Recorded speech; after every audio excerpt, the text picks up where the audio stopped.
World of Warcraft Chronicles Volume 1, Chapter 2, Primordial Azeroth. Reign of the Elements. For many long ages, the Pantheon continued searching the cosmos for nascent titans, bringing order to countless worlds in the process. Yet, despite their efforts, they did not find any more of their kin. At times, the titans of the Pantheon wondered if their search was in vain, but always they resolved to press on. They knew in their hearts that more world souls existed, and this hope filled them with purpose. Though the Pantheon did not know it, their intuition was correct. A miraculous new world was taking shape in an isolated corner of the Great Dark. Deep within this world's core, the spirit of a mighty and noble titan stirred to life. One day, it would be known as Azeroth. As the nascent titan developed, elemental spirits roamed across the world's surface. Over the ages, these beings became ever more erratic and destructive. The burgeoning world soul was so vast that it had drawn in and consumed much of the fifth element, spirit. Without this primordial force to create balance, Azeroth's elemental spirits descended into chaos. Fire, earth, air, and water. These were the forces that lorded over the infant world. They revelled in unending strife, keeping the face of Azeroth in constant elemental flux. 4 elemental lords, powerful beyond mortal comprehension, reigned supreme over innumerable lesser spirits. Of the elemental lords, none could match the ruthless cunning of Alakir, the Windlord. He often sent his elusive Tempest minions to spy on his enemies and sow distrust among their ranks. Using feints and ruses, he would pit the other elementals against each other, only later to unleash the full fury of his servants on his weakened foes. The winds would howl and the skies would darken with storms at his approach. As lightning blasted the world's surface, Alakir's whirlwind elementals would come screaming from the heavens, enveloping his foes in monstrous cyclones. Ragnaros the Fire Lord despised Alakir's cowardly ways. Compulsive and brash, the Fire Lord embraced brute force to annihilate his enemies. Wherever he went, volcanoes would burst through the world's crust, spewing forth rivers of fire and destruction. Ragnaros longed for nothing more than to boil the seas, reduce the mountains to slag, and choke the skies with ember and ash. The other elemental lords fostered a deep hatred of Ragnaros for his brazen and devastating assaults. Therazane, the Stone Mother, was the most reclusive elemental ruler. Ever protective of her children, she raised towering mountain ranges to ward off her enemies' assaults. Only after they had worn themselves thin against her impenetrable fortifications would the Stone Mother emerge, wrenching open giant chasms in the earth and swallowing entire elemental armies whole. Those who survived would meet oblivion at the fists of Therazane's most powerful servants, walking mountains of unforgiving crystal and stone. The wise Neptulon the Tidehunter was careful not to fall for Alakir's schemes or to commit his minions to fruitless attacks against Therazane's citadels. As the armies of fire, air and earth clashed across the face of Azeroth, the Tidehunter and his elementals would divide and conquer their rivals in brilliant routs. When his foes fled, Neptulon would crush them beneath tidal waves that dwarfed even Therazane's highest mountain holdings. The apocalyptic battles between the elemental lords raged for untold millennia. Dominion over Azeroth constantly shifted between the factions, each one striving to remake the world in its own image. Yet, for the elementals, victory was secondary to the conflict itself. To them, the world's calamitous state was sublime, and their only desire was to continue their endless cycle of chaos. Coming of the Old Gods. The elemental lords revelled amid the primordial bedlam until a group of old gods plummeted down for the Great Dark. They slammed into Azeroth's surface, embedding themselves in different locations across the world. These old gods towered over the land, mountains of flesh pockmarked with hundreds of gnashing maws and black, unfeeling eyes. A miasma of despair soon enveloped everything that lay in their writhing shadows. Like gargantuan cancerous pustules, the old gods spread their corruptive influence across the landscape. The lands around them seethed and withered, turning black and lifeless for leagues upon leagues. All the while, the tendrils of the old gods wormed into the world's crust, slithering deeper and deeper toward the defenceless heart of Azeroth. Organic matter seeped from the old gods' blighted forms, giving rise to 2 distinct races. The first were the cunning and intelligent Naraki, also known as the Faceless Ones. The second were the Akir, insectoids of incredible resilience and strength. As the physical manifestations of the world god's will, both of these races would serve their masters with fanatical loyalty. Through their new servants, the old gods expanded the borders of their remote dominions. The Naraki acted as ruthless taskmasters, employing the Akir as labourers to erect towering citadels and temple cities around their masters' colossal bulks. The greatest of these bastions was built around Yasharj, the most powerful and wicked of the old gods. This burgeoning civilization was located near the centre of Azeroth's largest continent. Yasharj's holdings, along with the other old god domains, would soon spread across the world and become known as the Black Empire. The rise of the Black Empire did not go unnoticed by the elementals. Seeing the old gods as a challenge to their domain, the elemental lords moved to excise the entities from their world. For the first time in Azeroth's history, the world's native spirits worked in unison against a common enemy. Alakir's tempests joined with Ragnaros's fiery servants, creating monstrous cyclones of flame. These blistering firestorms raged over the world, reducing the Black Empire's citadels to ash. Elsewhere, Therazane raised jagged rock walls to corral her enemies and shatter their temple cities. Neptulon and his tidal minions then swept in, crushing the Naraki and the Akir between unyielding stone and the fury of the seas. Yet, for all their fervour, the elementals could not topple the Black Empire. No matter how many Naraki and Akir died, more and more would spawn from the old gods' putrid forms like larvae from a hive. The Naraki and the Akir engulfed the land like an unstoppable pestilence, shattering the elementals' forms. In the end, the old gods enslaved the elementals and their lords. Without the native spirits to counter the Naraki and the Akir, the borders of the Black Empire crept over much of the desiccated world. Perpetual twilight descended upon Azeroth, and the world spiraled into an abyss of suffering and death. The discovery of Azeroth. Meanwhile, in the depths of the great dark beyond, Agramar continued his quest to eradicate all signs of demonic influence. His battles led him from one world to another, from one demon-beset civilization to the next. Though Agramar bore the full weight of this task alone, his resolve never wavered. He believed with all his heart that Sargeras would one day return and see that the Pantheon's cause was right. It was during his long and lonely journeys that Agramar sensed something extraordinary. The tranquil dreams of a slumbering world soul billowing across the cosmos. The song of life led to a world that the Pantheon had not yet discovered. A world they would later name Azeroth. Nestled within the world's core was one of Agramar's kin, one far more powerful than any yet encountered. The spirit was so mighty that Agramar sensed its dreams even through the din of activity that rattled across the world's surface. Yet, as Agramar drew closer to Azeroth and beheld the world, horror seized him. Void energies shrouded the world's surface like a layer of diseased flesh. From the ruined landscape rose the old gods and their Black Empire. Miraculously, the nascent Titan's spirit remained uncorrupted, but Agramar knew it was only a matter of time before it succumbed to the void. Agramar sought counsel with the rest of the Pantheon, informing them of his discovery. Clearly, this was proof that Sargeras had been right about the Void Lords and their plans. Agramar urged the other Titans to take action with all due haste before Azeroth was lost forever. Ionar was quick to champion Agramar's cause. She compelled the other Pantheon members to think of the world's potential. If brought to maturity, this new Titan could exceed even Sargeras' considerable might, she argued. Indeed, it could become their greatest warrior, one capable of neutralizing the Void Lords once and for all. But more than that, Azeroth was one of them, a lost and vulnerable member of their family. The Pantheon could not abandon their own sibling to the clutches of the Void Lords.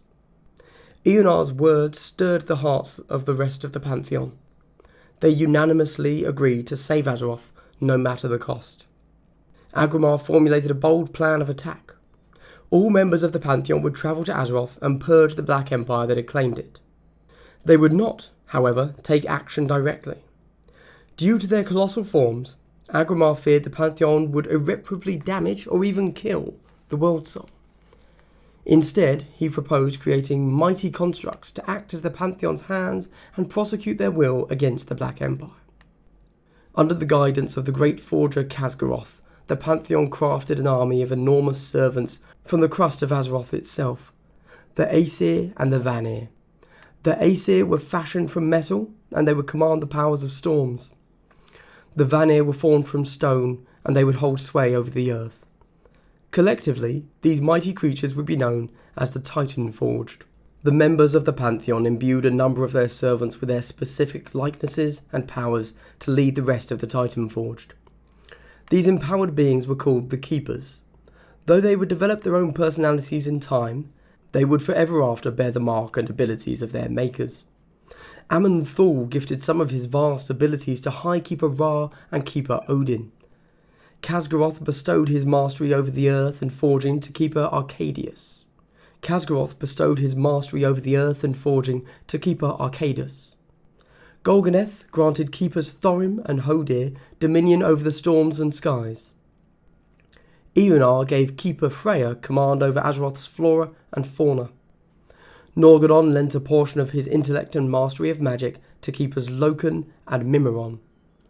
Lastly, Agramar imparted his strength and courage to Keeper Tyr, who would become the greatest warrior of the Titan Forged.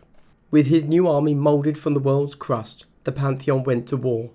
The time to shatter the Black Empire and free Azeroth from its malign influence had come.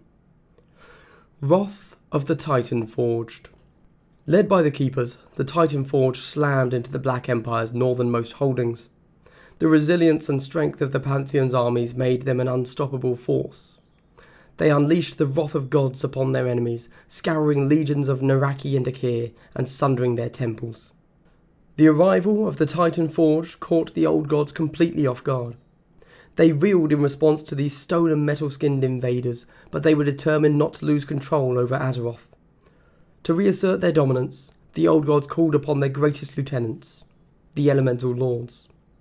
The enraged Elemental Lords and their minions beset the Titan Forged on all sides.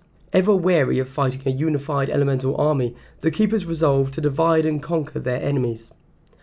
Thus they split their own forces and dispatched each group of Titan Forged to make war on a specific elemental lord. Tyr and Odin volunteered to confront the most destructive elemental lieutenant, Ragnaros the Fire Lord. Their battle raged for weeks, engulfing the land in fire and magma. Yet the Keepers' resilient metal forms kept them safe from Ragnaros' fiery onslaughts. Through sheer strength and force of will, Tyr and Odin pushed Ragnaros back into his volcanic lair in the east.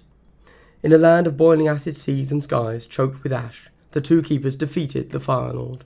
Meanwhile, Arcadus and Freya unleashed their powers upon Therazane the Stone Mother. To protect herself and her minions, the elemental ruler retreated into the towering stone spire that she called home. Arcadus used his dominion over the earth to weaken the citadel's foundations and shatter the craggy giants who guarded it. Freya then made colossal roots sprout from the ground to entangle the fortress. They wormed through stone and crystal, buckled the citadel's walls, and brought them down on Therazane's head. Ra, Thorim, and Hodir waged war with Alakir the Windlord. Using their mastery over the skies and storms, they forced the Elemental Lord back to his lair among the highest peaks of Azeroth. Lightning set the heavens aflame as Alakir struggled to hold off his foes. In the end, the three Keepers turned the Elemental Lord's own power against him, defeating Alakir atop his lofty domain. Neptulon the Tidehunter and his minions rushed to aid the other embattled Elemental Lords, but they were waylaid by Loken and Mimiron. The two Keepers used their wits to harry and outmaneuver Neptulon's forces at every turn. Ultimately, Loken unleashed his arcane powers to freeze and shatter the water elemental's forms, while Mimiron crafted enchanted bonds to imprison Neptulon himself. Although the Elemental Lords had been defeated, the Keepers knew that they could not utterly destroy the beings. The spirits of the elementals were bound to Azeroth itself. If they were killed, their corporeal forms would simply manifest again in time. Ra soon found a solution. He set out to imprison the elementals, much as the great Sargeras had done to demons. Ra first called on the aid of the gifted Titanforge sorceress Helya. They worked in concert to craft 4 interlinked domains within a pocket dimension known as the Elemental Plane. Ra and Helya then banished the Elemental Lords and nearly all of their servants to this enchanted prison realm. Ragnaros and the fire elementals were exiled to a smouldering corner of the elemental plane known as the Firelands. Therazane and the earth elementals were locked within the crystalline caverns of Deepholm. Alakir and the air elementals were imprisoned among the cloudy spires of the Skywall. Lastly, Neptulon and the water elementals were sucked into the fathomless depths of the abyssal maw. Only a few elementals would remain on the surface of Azeroth. With their leaders gone, these beings scattered and abandoned the war. Having contained the elementals, the Keepers turned their attention to the Black Empire's Akiri legions. Many of the insectoids dwelled in vast catacombs that snaked beneath the surface of the devastated world. Arcadus bent the stones and soil to his will, collapsing the Akiri burrows and driving the creatures above ground. Upon emerging from their lairs, the insectoids found themselves surrounded by the Titan Forge. The battles between the Titan Forge and the Akir proved unexpectedly vicious. In time, the Keepers destroyed most of the Akiri race. Small pockets of the insectoids, those that had tunnelled deep underground, escaped the Keepers' wrath. Yet they were too weakened to mount a counterattack. Fall of the Black Empire. The victories over the Akir and the Elementals heartened the Keepers, but they knew that their greatest battles were still to come. As one, they turned their righteous gaze on the heart of the Black Empire, the sprawling temple city built around the old god Yesharj. By toppling the most powerful Naraki bastion on Azeroth, the Keepers believed they could crush their enemies in one swift stroke. The Keepers and their allies waded through one swarm of Naraki after another as they battled their way toward the mountainous form of Yesharj. The broken and mangled bodies of Titan Forged and Naraki alike riddled the landscape by the time the invaders breached the city and assaulted the old god itself. Yesharj was more powerful than the Keepers had expected. It poisoned the minds of the Titan Forged, drawing out their fears and darkening their thoughts. The Pantheon grew concerned that the old god would overwhelm their servants. Despite the risk of harming the world, they decided to take direct action. Aman'Thul himself reached down through Azeroth's stormy skies and took hold of Yesharj's writhing body. With a heave of his mighty arm, he tore the old god from the crust of the world. In that moment, Yesharj's gargantuan bulk was ripped apart. The immensity of the old god's death rattle shattered mountaintops and obliterated hundreds of Titan Forged where they stood. Yesharj was dead, but its tendrils had bored more deeply through Azeroth than Aman'Thul had ever imagined. In excising the old god from the world, he had inadvertently ripped an eternal wound in Azeroth's surface. Volatile, arcane energies, the lifeblood of the nascent Titan, erupted from the scar and roiled out across the world. Horrified by this turn of events, the Pantheon realized they could not risk killing the other old gods in such a manner. The malignant creatures had embedded themselves so deep into the world that tearing them out would destroy Azeroth itself. The Pantheon knew that the only course of action was to imprison the old gods where they lay and contain their evil forever. It would be a difficult task, but it would be possible with the aid of the Keepers. At the Pantheon's behest, the Titan Forged devised a plan to shatter the last vestiges of the Black Empire forever. They would battle each of the old gods directly. Once they had weakened the creatures, Arcadus would create subterranean chambers to contain them. Mimiron would then fashion colossal machineries to lock the old gods in place. When this work was done, Loken would imbue each prison with a great enchantment that would neutralize the old gods' evil. With their plans formed, the Titan Forged began their campaign. Great battles tore across the land as the Titan Forged fought their way southeast to the bastion of N'Zoth. After overwhelming the old god, the Keepers used their powers to encase the creature in an underground prison. Next, the Titan Forged marched southwest to the sprawling temple city that had grown around the third old god, Cthulhu. The Keepers and their allies purged swarms of Naraki before assaulting the old god itself and subduing it. Much as they had done with N'Zoth, the Keepers entombed the entity beneath the earth and constructed a prison of their own devising over its form. Only one old god remained, the vicious and cunning Yogg-Saron. It would not fall so easily. As the Titan Forged closed in on Yogg-Saron's crumbling northern stronghold, the old god unleashed the greatest of its generals, the Sithraxi. The Sithraxi were monstrous warbringers, larger and more resilient than other Naraki. They possessed great strength and brutal intellect, and their dark powers and maledictions could drive even the Titanforged to madness.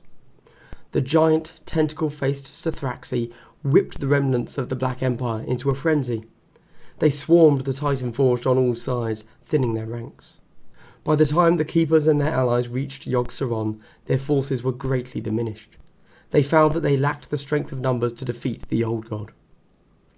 Yogg-Saron would have destroyed the Titanforged completely if not for the heroic efforts of Odin. Although scarred and battered by war, Odin summoned his waning strength and inspired the Titanforged to launch a counterattack. He commanded Loken to leave a grand illusion spell that forced the Sithraxi to see themselves, and even Yogg-Saron, as the enemy.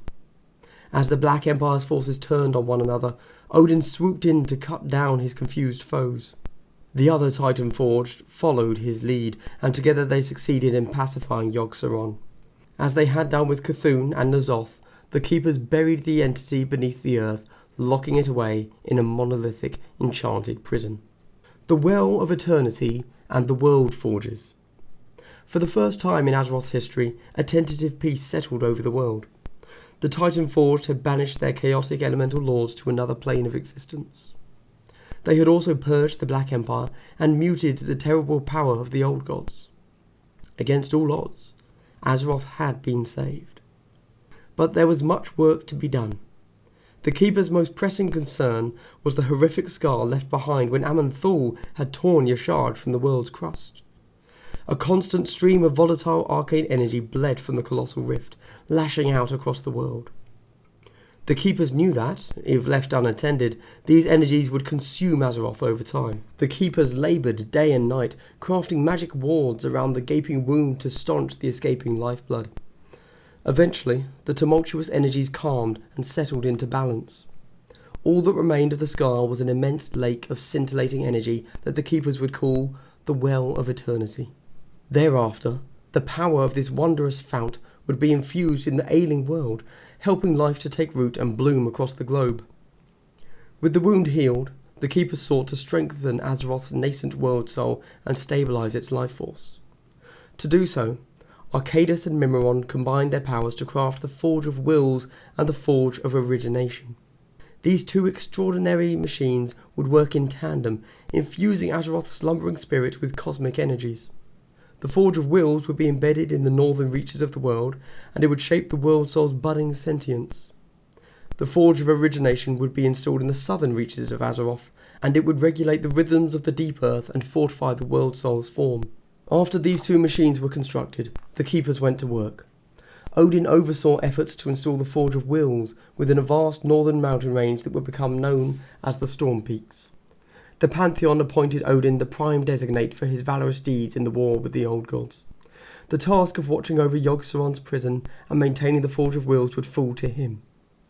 Odin and the other Keepers immediately began building the great fortress of Ulduar to serve as the main bastion of the Titanforged on Azeroth. The fortress would house not only Yogg-Saron's prison, but also the Forge of Wills and other machineries of the Keepers' devising. The Forge of Wills also served another purpose. It could draw on the life essence of Azeroth itself, giving shape and sentience to creatures of living stone and metal.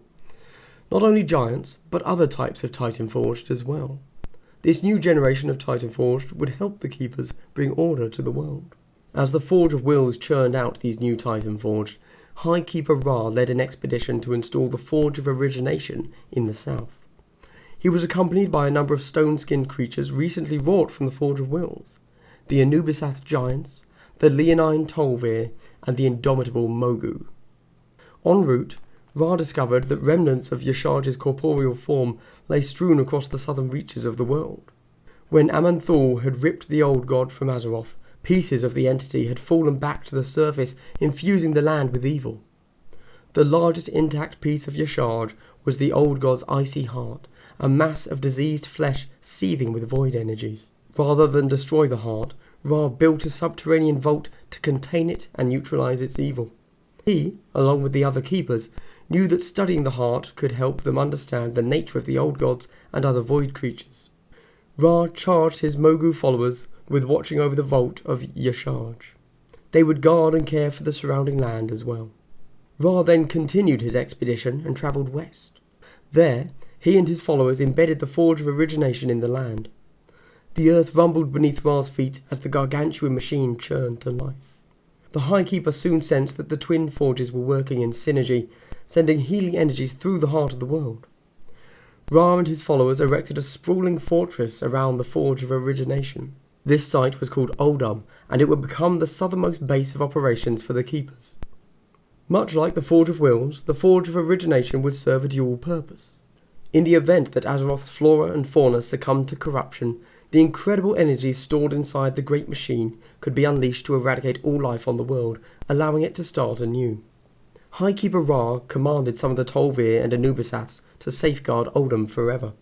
He and the rest of his servants marched northwest into a land later known as Silithus. This arid and inhospitable region was home to the subterranean prison that housed the old god, Cthulhu. Ra and his allies laboured to expand on the prison, ultimately constructing the mighty fortress of Ahn'Qiraj. After the task was done, the High Keeper ordered his remaining Titan Forged to safeguard the stronghold. Ra himself, seeing his work completed, would spend the following ages roaming the southern regions of Azeroth, distantly observing his Titan Forged and ensuring that they upheld their sacred charges. The Ordering of Azeroth. With the twin forges embedded in Azeroth, the Keepers moved to reshape the surface of the world. To this end, they called on the new generation of servants wrought from the Forge of Wills. Each of these loyal and mighty Titan Forged would play a different role in ordering and protecting the world. The craggy, kind-hearted Earthen would specialise in crafting mountains and carving out the deep places of the world. The clockwork mechanomes, designed by Keeper Mimiron, would help build and maintain the Keeper's extraordinary machineries. The stone-skinned Mogu would dig out the myriad rivers and waterways of Azeroth. The task of safeguarding many of the Keeper's holdings would fall to two different groups of constructs, the iron-skinned Vrykul and the chiselled Tol'vir. To shape the environment, the Keepers also conscripted the powerful stone and sea giants.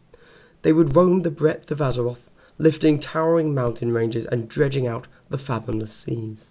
As the Titan Forge began shaping Azeroth, Keeper Freya set out to populate the world with organic life. To do so, she crafted the Emerald Dream, a vast and ever-shifting dimension of spirits and nature magic. This ethereal plane acted as a mirror image of Azeroth, helping regulate the evolutionary path of the world's flora and fauna. A confluence of spirits and strange otherworldly beings populated the dream, frolicking in the surreal paradise that was their home. The mystical dream defied mortal perceptions of reality. Concepts like time and distance held no sway within this realm of intangibles. A day on the physical world could feel like decades in the dream. Freya then wandered the world, searching for areas where the well of eternity's energies had coalesced. These regions created optimal conditions for the development of new flora and fauna. Freya shaped immense enclaves of nature at these places of power. She moulded life of astounding diversity, seeding it around the world. The sites where Freya had done her work were located at the polar extremes of the world. They included regions that would later become known as Ungoro Crater, Sholazar Basin, and the Vale of Eternal Blossoms. The greatest creatures to emerge from these enclaves were colossal animals known as the Wild Gods. Freya adored and cared for these majestic beings as if they were her very own children. She often wandered the physical world with the Wild Gods at her side, vibrant forests and grasslands blooming in their footsteps. Yet there was one place she and the Wild Gods frequented more than any other, a massive forested peak called Mount Hyjal. The Dreaming World. Some believe that Freya wove the Emerald Dream into being from nothing. Others claim that this strange place had always existed in some form, a dream born from Azeroth's slumbering world soul. It is said that Freya tapped into this realm and moulded what would become known as the Emerald Dream as a way to commune with the nascent Titan. The Wild Gods.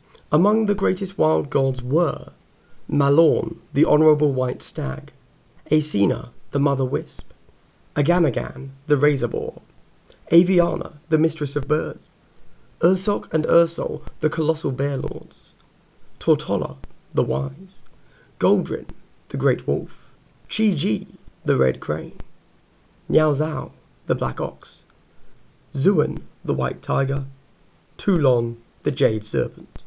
It was on the slopes of Hyjal that Freya bound the spirits of her beloved wild gods to the Emerald Dream. Inexorably tied to the ethereal realm, they would come to symbolise the health and vitality of Azeroth itself.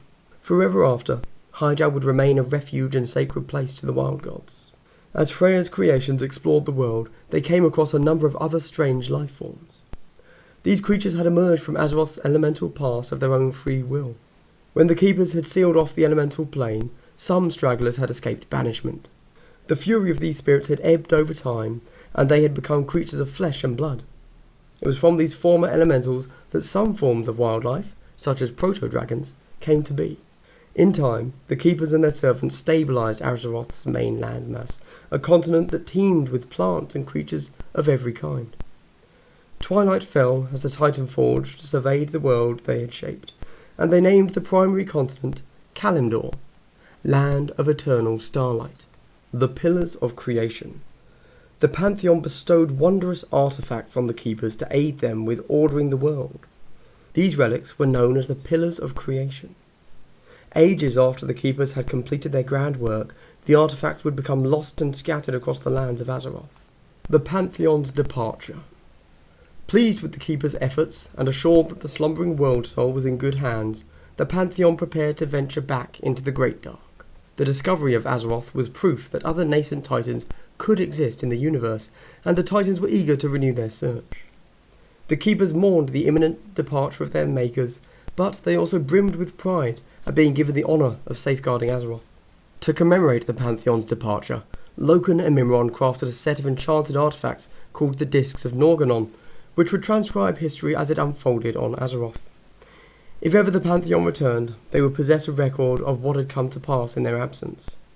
In his final act before departing, Aman Thul commissioned the consular Algalon the Observer to serve as the world's celestial guardian. The possibility that the world soul could become corrupted was one the Titans could not ignore. Should that come to pass, Algalon had the power to initiate a procedure that would activate the Forge of Origination, purging the world of life and any corruption that was present. With that, the Pantheon bade the Titanforge farewell and disappeared into the stars. The Titans had done everything possible to heal Azeroth and assure the world soul's maturation. All that remained now was to wait, and hope that the world soul would one day awaken. Galakrond. In the ages after the Pantheon left Azeroth, myriad life forms flourished across the surface of the world. The most savage and cunning were the proto-dragons, who dwelled in the frozen north of Kalimdor. The various proto-dragon species had a wide array of strengths and abilities. Some were gigantic winged beings of incredible fortitude, their spirits tied to the world itself. Others had unknowingly tapped into the latent elemental energies that permeated the newly ordered world. But there was one proto-dragon whose brutality and devastating power overshadowed the rest of his kind. His name was Galakrond, and he was the largest proto-dragon who had ever soared across Azeroth's skies. So mighty was the enormous creature that the beating of his wings could flatten entire forests. Strength, however, was not his only weapon. He possessed a preternatural cunning that made him an exceptional hunter. In time, Galakrond came to dominate the most sought-after hunting grounds in northern Kalimdor. Compelled by an insatiable hunger, he devoured everything in sight. His body swelled to an even greater size, yet nothing could ever sate his cravings. So terrible was his hunger that Galakrond began feasting on other proto-dragons, even the corpses of the dead. Devouring fallen proto-dragons eventually warped Galakrond's mind and body with a necrotic affliction. Misshapen limbs and dozens of eyes sprouted across his gargantuan form. Death energies wafted off of Galakrond's jagged hide, reanimating dead matter. These necrotic powers were infused in Galakrond's victims, and they rose from the dead as mindless abominations. The ranks of Galakrond's wretched minions expanded. Soon, he and his ruined followers terrorized the skies over Kalimdor. The other proto-dragons, fractured by long-standing rivalries, failed to unite against this new threat. Tyr, the mightiest of the Keepers, was the first of his kind to notice the danger posed by Galakrond. He warned his fellow Keepers of what he had seen, but he could not motivate them to act. Though the Keepers had once sworn to protect the world, the war with the old gods and the ordering of Azeroth had sapped their collective strength and willpower. They had become indifferent to the world at large, focused solely on maintaining their vaults and arcane machineries. But Tyr was not deterred by his siblings' apathy. His drive to seek justice and order in the world pushed him forward. Tyr knew that if Galakrond remained unchecked, he would devour all nature, spreading his affliction to the far corners of Azeroth. Thus the Keeper sought a means to destroy the giant proto-dragon and his minions. Tyr found his answer with 5 of the greatest and most intelligent proto-dragons in existence: Alexstrasza, Neltharion, Malygos, Ysera, and Nosdormu. Nearly all of these creatures hailed from different strains, and each of them displayed unique powers. Even the 2 sisters, Alexstrasza and Ysera, commanded distinct abilities. The tenacious and kind-hearted Alexstrasza could summon gouts of fire from her maw. The mighty Neltharion possessed incredible strength, and his piercing roar could shatter bone and rock alike. The cunning Malygos could breathe frost, encasing his foes in solid ice. The wise Nosdormu could assail his enemies with blinding storms of coarse sand. The elusive Ysera's breath could debilitate her enemies, sapping their willpower and throwing them into a deep trance. Tyr beseeched the 5 proto-dragons for aid in thwarting Galakrond. The creatures were initially suspicious of the strange being who had approached them, but they soon vowed to fight by his side. Despite their differences, the 5 proto-dragons showed a surprising willingness to work as one. Under Tyr's guidance, Alexstrasza and her companions warred with Galakrond and his fetid minions. Their battles raged over the snowy peaks and rocky spires of northern Kalimdor. Initially, Galakrond's jagged hide warded off the attacks of the 5 proto-dragons. Though disheartened by their enemy's resilience, Alexstrasza and her allies soon found his weakness. They assaulted Galakrond's many eyes and his soft, vulnerable gullet. By using their powers in harmony and trusting in one another, the 5 proto-dragons vanquished their gargantuan foe. Galakrond's lifeless husk plummeted to the ground, smashing into the frozen tundra of what would become known as the Dragon Blight. The 5 proto-dragons had won despite all odds, but they had only done so by working together. It was a lesson they would not soon forget. Alexstrasza and the others would carry on this ideal of unity and cooperation for ages to come. Tyr and the Silver Hand. Tyr fought alongside the proto-dragons, but Galakrond proved too powerful even for the Keeper of Justice. In one particular battle, the monstrous creature bit off Tyr's iron hand, suffusing him with necrotic energy. Although Tyr survived, his wound would never truly heal. Many years later, Tyr would replace his lost hand with one forged of pure silver. This silver hand would come to symbolise his belief that only through personal sacrifice could one achieve lasting justice. Keeper Loken called on his creator, Norgannon, to endow the proto-dragon Malygos with incredible arcane powers. Henceforth, Malygos would be known as the Spell Weaver. The limitless realms of magic and hidden arcana would be his to share, explore, and protect. Lastly, Keeper Arcadus asked his creator, Khaz'goroth, to bestow some of his vast power upon the indomitable proto-dragon Neltharion. Known afterwards as the Earth Warder, Neltharion was given charge over the mountains and deep caverns of the earth. He embodied the strength of the world and served, for many long ages, as Alexstrasza's greatest friend and confidant. Bristling with the Pantheon's energies, the 5 proto-dragons transformed into immense and graceful creatures. Nosdormu's hide took on a bronze hue like a sea of shimmering golden sand. Alexstrasza's scales turned a deep and vivid shade of red. Ysera's lithe form became a vibrant green to reflect her new connection with nature. Malygos turned an icy blue colour, and his very scales radiated potent arcane energies. Neltharion's rough hide became an earthy black. From that day forward, these 5 extraordinary beings would become known as the Dragon Aspects. The Keepers also sought to create a new species to help the Dragon Aspects protect the world. These beings would serve the Aspects as consorts and allies.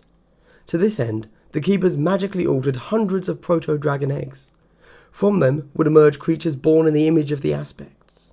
This new race, known as dragons, would form 5 distinct flights: bronze, red, green, blue, and black.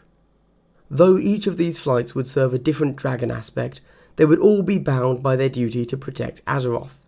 To strengthen this bond, the Keepers forged a grand tower in northern Kalimdor called Wormrest Temple. It would serve as the heart of the dragon's culture, a sanctuary where they could gather and discuss their activities. But above all, Wormrest would stand as a symbol of their unity. The Keepers, satisfied with their work, disappeared back inside their lairs, leaving the aspects to watch over the living creatures of Azeroth.